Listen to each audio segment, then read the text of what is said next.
రోజుల్లో సినిమాల విజయం కేవలం థియేటర్లలో కలెక్షన్లకే పరిమితం కాకుండా ఓటీటీ వ్యూవర్షిప్ కూడా ఒక పెద్ద ప్రమాణంగా మారింది. ఆశ్చర్యకరంగా కొన్నిసార్లు థియేటర్లో పెద్ద విజయం సాధించిన సినిమాలు ఓటీటీలో మాత్రం ఊహించని నెగిటివ్ ఫలితాలు వస్తున్నాయి. ఇందుకు తాజా ఉదాహరణలు ఏప్రిల్ 14న నెట్ఫ్లిక్స్లో విడుదలైన చావా ఇంకా కోర్ట్ సినిమాలు. చావా ఒక పాన్ ఇండియా భారీ బడ్జెట్ మూవీ. విక్కీ కౌశల్ సంభాజీ మహారాజ్గా నటించి మెప్పించి ఏడిపించాడు.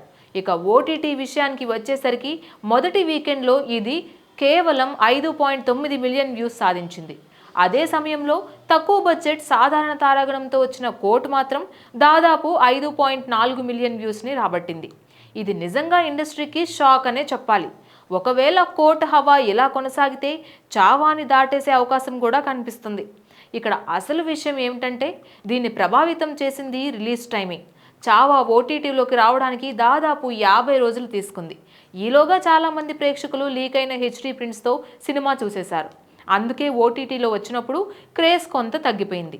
కానీ కోర్ట్ థియేటర్లలో రిలీజ్ అయిన 28 రోజుల్లోనే నెట్ఫ్లిక్స్లోకి వచ్చేసింది. అందుకే దాన్ని పెద్ద సంఖ్యలో జనాలు చూసేందుకు ఆసక్తి చూపారు. ఈ కారణంగానే ఓటీటీ ప్లాట్ఫామ్స్ చిన్న గ్యాప్లో డిజిటల్ రిలీజ్ చేయమంటూ నిర్మాతల్ని ఒప్పించేందుకు ఎక్కువ డబ్బులు ఆఫర్ చేస్తున్నారు.